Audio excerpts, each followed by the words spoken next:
Okay, time to listen to what God would have to say to us. Let's take our Bibles and open up to Luke chapter 11.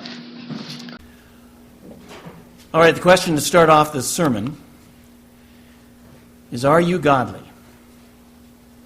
Are you godly? We talked about that word means godlike. It just got shortened. Godlike, godly. Are you godlike? God says there is a category of people who he calls godlike, and it doesn't mean in their supernatural strength and knowledge. He says in Psalm 34, "Sing to the Lord, all you his godly ones." Psalm 149:5, "Let the godly ones rejoice." Proverbs 2:8, "He preserves the way of his godly ones." There's a category of people known as godly ones. And what does it take to be part of that? It doesn't mean that you're going to be perfect like God, but it means you're going to be marked. Your life is going to be one that is known for God's character qualities in his life, your life. Love, joy, peace, patience, kindness, goodness, faithfulness, gentleness, and self-control. That is the essence of what it means to be godlike. And what we've been looking at is the fact that God wants you to be known as godly, so that when people walk by you and they point to you and they talk about your reputation, they'll say, that person's a godly man. She's a godly woman. That's a godly kid. That's God's goal for us. Now, how do you become godlike? First of all, it doesn't happen by accident. Number one, you have to be born again by putting your faith in Jesus Christ as your Lord and Savior. But number two, we've been learning that you need to exercise your soul to become godly. There's lots of Christians who do the first part, but don't really give the effort needed, the exercise needed to become godly people and have a godly reputation in the world. We've been looking at God's 6 exercises to be able to do that, as found in 1 Timothy chapter 4. And we've looked over these just really quick and asking yourself, last week, did you exercise yourself in these qualities? Because if you did, you worked on godliness. If you didn't, you didn't move forward in godliness. God says it takes hard work. It takes exercise to become a godly person. First of all, we can call the first one rejecting wrong, looking into your soul and getting rid of the things there that contradict the Bible. That's what God says to do. Number two is reject time wasters. And that's the idea of we have the important priorities, like on that priority wheel that we have, that God says to do. But sometimes we can get distracted by things that waste our time. We don't get to the priorities. Those things have to go, God says. Then there's blameless living, aiming high at being like God in your living. Then there's live the Bible. Reading is important, knowing is important, but you must continue on to living the Bible out in your daily life. Serving others, where you release God's power that's been put in you into other people's lives. And then lastly, prayer to God. These are the 6 exercises that God says, do this, exercise, work hard in doing this, and you will become godlike, godly as a Christian. Not perfect, but with the quality of godliness about your life. Now, if you have been taking these sermons seriously and exercising yourself for godliness, you know that it's hard work. It's not easy to do this. For rejecting wrong, that takes diligence to do that, to be on your guard, rejecting wrong, battling wrong all day long. As far as rejecting time wasters, that takes thoughtfulness, examining your life. Blameless living takes determination. Living the Bible takes obedience. Serving others takes sacrifice. Praying takes discipline. These are not easy ways to live. God's not asking us to live an easy way. He's asking us to do the difficult work of the hard work of making the soul godly. And I've been challenging you and myself, we need to work and work and work at this to be the type of people that we need to be in the world. But you might be saying to me, Pastor, this is hard. Aren't there any shortcuts I could take to this, an easier way to get it done? And the answer is yes, there is an easier way. There is an easier way. In fact, the highest example of godliness in Jesus' time were people who took shortcuts instead of doing the hard work. They took shortcuts to godliness. The Pharisees, of all the people in Jesus' day, were the ones who were known to be the most godly men in the land. Absolutely hands down, no question about it. And they skipped doing the hard work of becoming godly and took shortcuts to become godly, which resulted not in godliness in their life, but in absolute disaster. Disaster took place because they took shortcuts. Having gone over all this, we need to cover the shortcuts to godliness, because each one of us is going to be tempted to skip the hard work. It's hard. It takes a lot of time. It's sacrificial. Take the shortcut today. And taking the shortcuts, we too will find that it won't lead to godliness. It will lead to disaster in your life. It's not a shortcut to anywhere except to having a miserable, terrible life. So this morning, we're going to look at 5 shortcuts that the Pharisees took to godliness. Do you know what they are? And maybe, are you committing any of these shortcuts? That's what we need to ask ourselves, because we don't want to end up being like them. The Pharisees' 5 shortcuts to godliness. Let's begin by reading Luke 11, starting in verse 37. 11:37 says this. Now when Jesus had spoken, a Pharisee asked him to have lunch with him. And he went in and reclined at the table. And when the Pharisee saw it, he was surprised that he had not first ceremonially washed before the meal. Stop there. All right, so here's an occasion where a Pharisee comes up to Jesus and wants to have lunch with him. Was this an honest thing? Like Nicodemus came at night, said, hey, I'm seeking the truth, and met with Jesus. Or sometimes the Pharisees wanted to meet with Jesus to catch him up in his words and use something against him to be able to put him down and use it against him. We don't know what this man's motives were. We do know, though, that he wanted more than just a quiet little lunch like Nicodemus met with him alone at nighttime.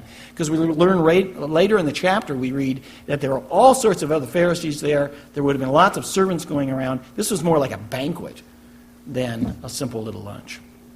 And it says here that Jesus apparently agreed, went to the man's house on the day scheduled. And what does it say he did? It says he did 2 things. It says that he enters the man's home, and then he sat down to eat. Well, that was a no-no. You don't do that. He didn't wash his hands first. In our day, why would we wash our hands? Because, maybe they're a little bit filthy. We want to wash up before we eat, and then, things are cleaner that way. That was not what was going on in this situation. It was very important to the Pharisees that as they were moved out in public and were maybe bumping into sinners, bumping into Gentiles, that they would become polluted by just bumping into them. And not physically polluted, spiritually. Their souls polluted. So they had the ceremony that they came up with, that when they'd come in from being in public, they had a little bowl with water, and they would dip their hands in it 3 times to ceremonially purify their souls from all the pollution that was out spiritually in the world. Now, if that is unfamiliar to you, it's because it's not in the Bible.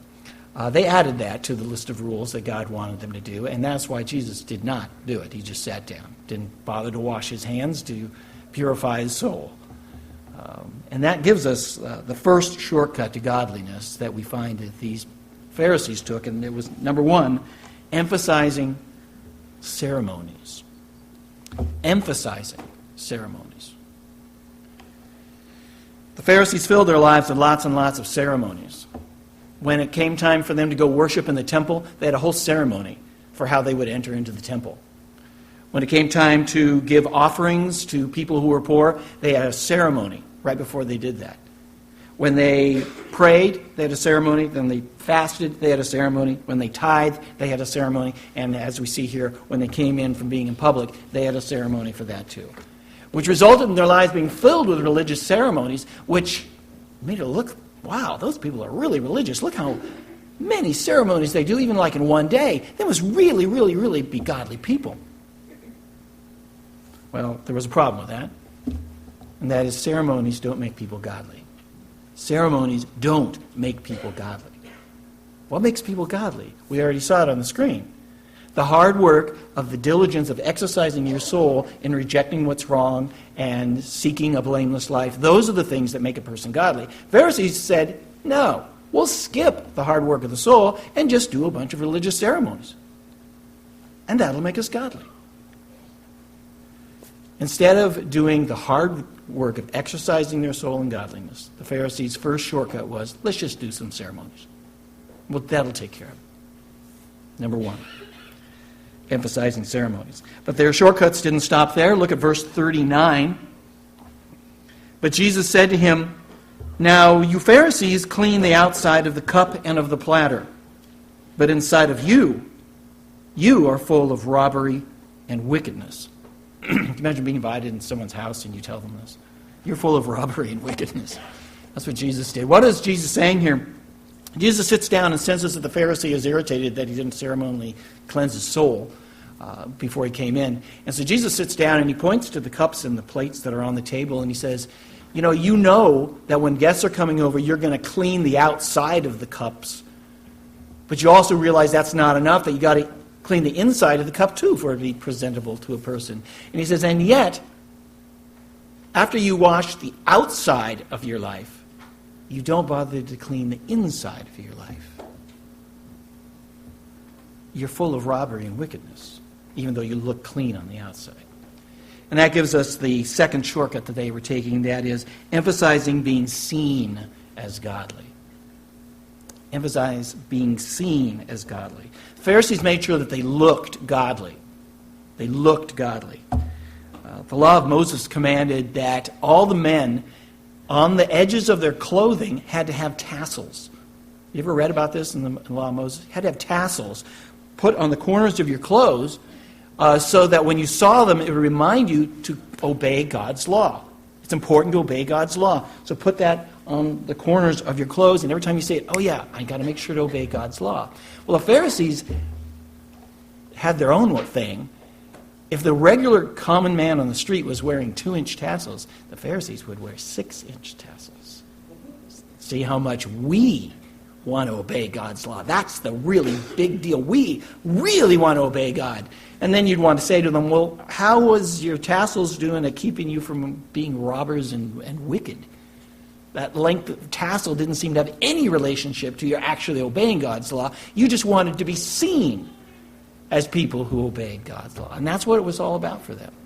To be seen as godly. It didn't really bother them that they weren't godly. So when they gave to the poor, Jesus said to them that you blow trumpets in the street to be seen. Look at me, I'm giving to the poor now. And when they came time to pray, they would go and pray on street corners to God so that they'd be seen and pray. And when it came time to fast, they wouldn't wash themselves. They'd be dirty and smelly, and they'd look miserable and walk around town this way so that everyone would see that they were godly people who were fasting. The result of all that is it worked. A lot of people said, those are the most godly people. Look at that man walking along there. He's so miserable because he's fasting. What a godly man. And people saw, and the Pharisees had skipped all the hard work of the soul and just done the religious ceremonies to be seen by other people. That was the second shortcut that they took. Just being seen as godly is good enough. And that came from a form of thinking. That was the third shortcut that they took. And we see that thinking in verse 40. He says, "You foolish ones, did not he who made the outside also make the inside also? But give that which is within to charity, and then all things are clean for you." Jesus says, look, didn't God also, in making your outsides, didn't he also make your insides as well? That means that when you're talking about godliness, it's not enough to be godly on the outside. God cares just as much as godliness on the inside. And if you notice there, he uses a word that we generally don't call people, but Jesus throws out. He says, "You fool, you fool." Now, that isn't just an insult that he was saying. He was actually using a technical term. This word means a person who doesn't think intelligently. So he's coming to this guy's house and he said, "You're a robber and wicked and you are unintelligent." And that's what he's saying here. What shallow thinking has led you to believe that you can clean the outside and don't have to worry about the inside?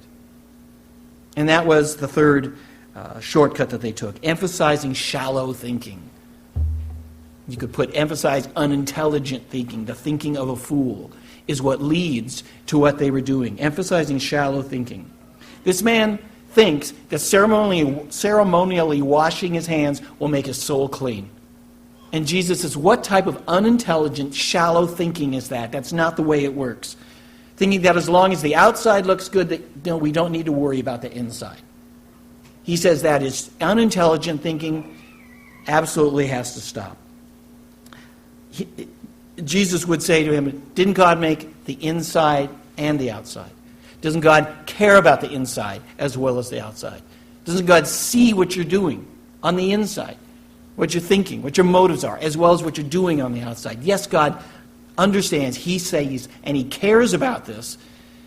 The intelligent person looks at and says, of course God cares about those things. That's why I'm going to exercise myself diligently to reject wrong from my life and seek blameless behavior. I'm going to do the hard work of the soul. But the unintelligent, shallow thinking of a fool says, no. It's good enough just to be clean on the outside. I don't need to worry about the soul. Jesus says, you've taken a shortcut here by emphasizing shallow, unintelligent thinking. It's not the way you ought to think. That was their third shortcut. But they have another one too. Look at verse 42. But woe to you, Pharisees. That means disaster upon you. Disaster is coming to you, Pharisees.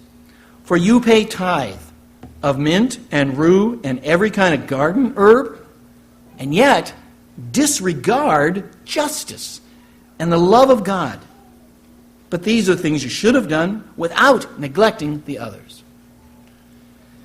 The Old Testament law required a tenth be given to God from all of people's income. And of course they would give their money, but it also was everything that they got. And the Pharisees were very, very, very careful, very, very, very strict to take this very seriously about even things like their herbs. And so they would get in a bunch of leaves to cook with from their herb garden, and every 10th one they'd count out and give to God. And of their seeds that they would get to plant with, every 10th one they would set aside for God. You can imagine how time-consuming this is. But they were very, very strict about that. Jesus doesn't scold them for that. He says, yes, you are to give a tenth of everything you get to God. You're being very strict and exacting about that. But on the much more important commands of God, such as showing justice to people and showing love to God, you're completely ignoring those. You're majoring in minor things, and the major things you're just completely ignoring. And that was their fourth shortcut. The fourth shortcut to godliness was emphasizing minor issues. Emphasizing minor issues. Being strict about tiny commands and ignoring the major commands. We've talked before about the fact that when you have a target that you're aiming at, you don't aim at the rings, right? When you pick up a bow or you pick up a gun, you sight it on the bullseye, right? Well, God's bullseye for our lives to be hitting, the most important of all the commands that we're supposed to be doing and things we're supposed to be focused on, are the fruit of the Spirit. Love, joy, peace, patience, kindness, goodness, faithfulness, meekness, gentleness, and self-control. These are the things that God says are supposed to be at the center of our target. This included the Pharisees. The Pharisees said, you know what, we're going to aim at the rings and just forget the target, bullseye.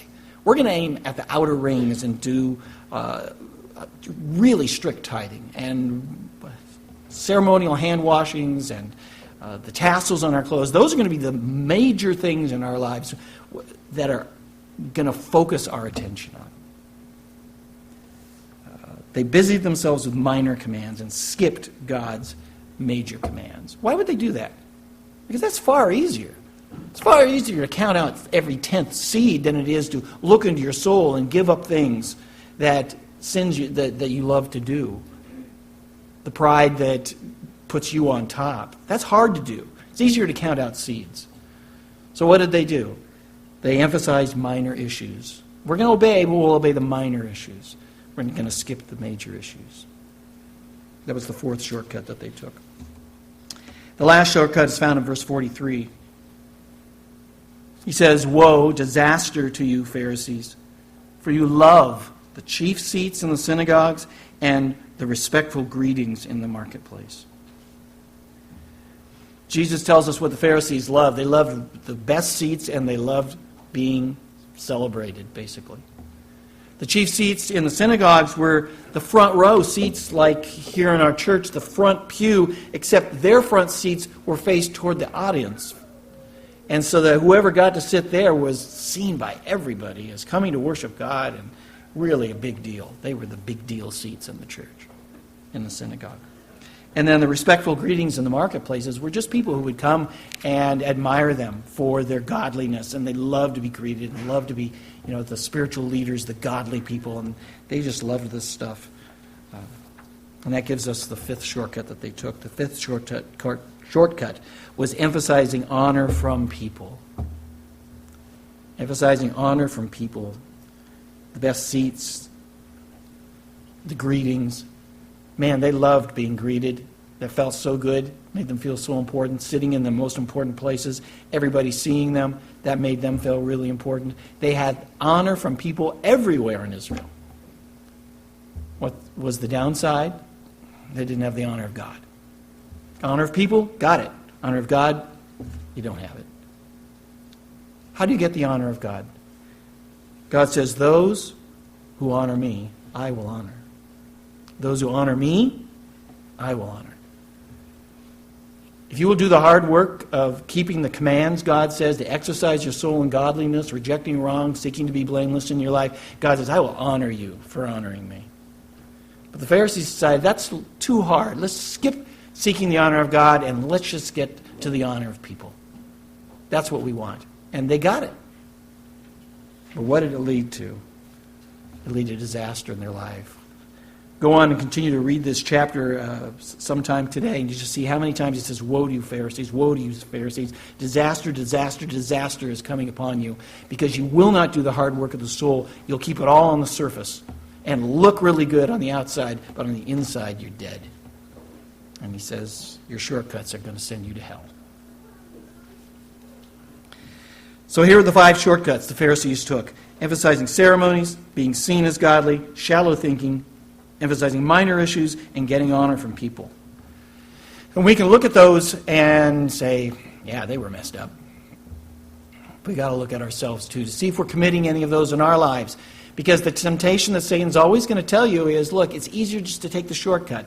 It's hard to exercise godliness. Take this shortcut. Are you guilty of any of these shortcuts that we just went over? Let's look at them. Number 1, emphasizing ceremonies to become godly. Emphasizing ceremonies to become godly. Please don't misunderstand me. Religious ceremonies are not bad in themselves. We have a lot of religious ceremonies here at the church. Baptism is a ceremony. Communion is a ceremony. Our child dedication is a ceremony.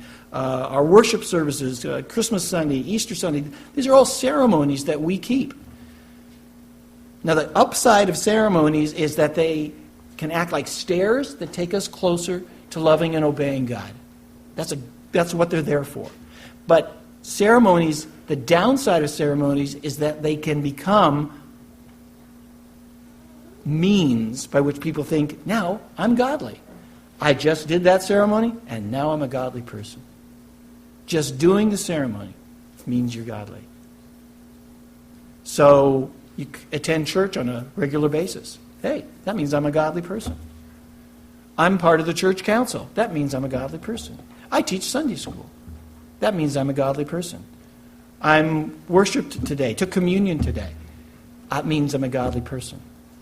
That's what the shortcut does, is it takes a perfectly good religious ceremony that's meant to move you closer and closer in your love and obedience to God, and it says, no, just doing that means I'm godly. Without any searching of my soul, without anything to do with my soul. Doing this activity makes me a godly man, makes me a godly woman. Think about your life. Is there anything, any religious activity or ceremony you're doing that you are looking at and said, yep, that makes me godly? That is a shortcut. Ceremonies are only valuable when they move us closer to love and obeying God. We all know that we can worship and take communion and pray with our hearts far away and nothing's going on between us and God. This belief is like, no, just do the activity and you become a godly person. That's what the Pharisees did. But remember, Christianity is a relationship, not a religion. It's a relationship with Christ, where we draw close to God. It's not doing a bunch of ceremonies. If that is what has happened to you, where you think, well, if I do that, then I'm a godly person, automatically, no. That's a shortcut that skips the hard work of the soul. A second shortcut, actually the next two, numbers 2 and 3, emphasize being seen and the thinking that goes with that, and that is, hey, look, just looking godly is enough. The Pharisees made sure that they looked good while holding on to a lot of secret sins in their souls. And the thought was, well, it doesn't matter if I have secret sins in my soul. As long as I look clean on the outside, that's all that really matters. Is that something that you could be doing? That you're doing religious things on the outside. I'm attending church. I'm helping with VBS. I'm teaching Sunday school, part of the council, and I'm doing all these things, and everybody looks at me and thinks, yeah, they're really active in our church, and they're doing a lot of service for God. They must be really close to Him. But deep down in your soul, you've got secret sins going on that you're not battling, that you're just letting be there, and nobody knows about it. On the outside, everyone's saying, wow, that person's really godly. On the inside, you are not. And it's not bothering you because as long as the outside's okay, that's all that matters. God says you've got to kill that shallow, unintelligent thinking. That it doesn't matter what you're like inside. It's just on the outside. Battling sin every day is the path to godliness. Hear that. Battling sin every day is the path to godliness. If you're not doing that, you're not moving in godliness. You've got to be clean on the outside and on the inside to be a person who's on the right track and doing the hard work of the soul. How about number 4, emphasizing minor issues? There are a lot of minor issues in Christian circles. Issues like which translation of the Bible is best, which Christian music should be listened to, which Christian entertainment is acceptable, what manner of baptism should a person be done, what spiritual gifts should be practiced anymore. And these are all issues that Christians should look into and seek to know the answers to. But they are not the bullseye issues that God wants us to be concerned about. They're the outer ring issues. And yet Christians are famous for taking outer ring issues and making them the heartbeat of their lives. These are the most important things, and they will fight for them, and they will argue with them, and they will separate from other Christians and get angry and lose their tempers over these type of things. Over the minor issues that are real issues, but they're minor issues compared to the bullseye issues that are really supposed to be focused on in our lives. They will sacrifice bullseye issues like patience for impatience because that person doesn't agree with me on this minor issue. Kindness for unkindness. Love for anger and mistreating other people. So sacrificing the important commands for focus on the minor issues going on. God says that's a shortcut. Think about it. In your life, what is in the bullseye issue of concern for you? What is in the bullseye issue of concern? Is it love, joy, peace, patience, kindness, goodness, faithfulness, gentleness, self-control? Or is it some other issue that is outside the bullseye that has your attention, that has your passion, that has all your energy poured into it? God says you're mixed up like the Pharisees. Make the bullseye issues the bullseye issues. Major in the major things, and let the minor things be minor things in your life. Is there anything in your life that you're out of balance in that way and putting the wrong emphasis on minor issues? God says, confess that and kill that in your life. It's a shortcut that will lead to no good. And then the last shortcut they took was seeking honor from people.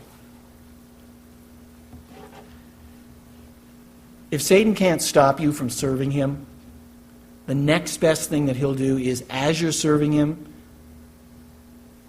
he'll get you to want other people to notice you. Let me say that again. If Satan can't stop you from serving him, all right, she's going to be involved in that Christian ministry, helping that person. Then he's going to try to get you to have other people notice you as you do that serving. Look at me. See what I did. And seek honor from people for doing it. And so you might make sure that your next door neighbor makes, sure your next door neighbor sees you going to church on Sunday morning. Make sure that as you are going to sign up for helping in a ministry at church, that other people know that you're doing that. That as you give in the offering or give to money to a ministry, you make sure that other people overhear how much you gave. And you know what? That type of stuff works. If you're going to go that route, you will get honor from people. They will think, wow, look at you. But you won't have God's honor. We do what we do for an audience of one. For an audience of one. Think for a moment. Are you doing any of your Christian activity to be noticed by others? Are you doing any of your Christian activities? And it's important that you get noticed by others. God says you've got to kill that. It's a Pharisee's shortcut to godliness. Kill it and confess it and turn your back on it. It's skipping the hard work of the soul. So I began with this question. Are you godly? That isn't something we should just laugh off as, well, nobody can be really godly. God says, yeah, you can. I have a category of people called godly ones. And I've even given you exercises to become godly people. And this is what God wants us giving our time to. This is what we are supposed to put our effort into, and it's what the Pharisees didn't. They took the shortcuts. And let's read one last verse in our chapter, verse 44. Jesus sums up the value of their life for taking these shortcuts. This is what taking the shortcut led to. Verse 44. Woe, disaster to you, for you are like concealed tombs, and people walk over them, unaware of it. Jesus said, you've taken these shortcuts to avoid the hard work of the soul, and you know what you're like? You're like a lawn in a cemetery. And you have this nice, beautiful lawn going on there, and it's nice and green, but underneath it is rottenness and death. And that's what you are. You look real nice and good on the outside, but inside your soul is rottenness and death because you won't do the hard work. You'll just take shortcuts that skip over that. And we can expect the same thing in our lives if we are going to take their shortcuts. Our souls are going to be filled with rottenness. Jesus says that becoming godly has no shortcuts. Please hear that. Becoming godly has no shortcuts. It all requires hard work to do these things. Are you willing to kill the shortcuts and say, yes, I'll do the hard work of the soul? Are you willing to do that? God says, I want you to be godly. Commit yourself to this, God says. If God has laid his finger on any shortcut you've been taking today, please right now, and when we pray, confess it to him and kill it in your life. It leads to disaster. It doesn't lead to godliness. It leads to faking people out. But it leads to your soul being in a terrible condition. Christianity is not a religion, it's a relationship. And just like all relationships, it takes commitment and hard work for it to be good. So make sure you are doing the hard work that it takes to exercise your soul in godliness. It'll be worth it. God says that it's promised for this world and for the ages and eternity to come. You never waste your time doing these exercises. Plug yourself into doing these exercises this week and making yourself a godly man, a godly woman.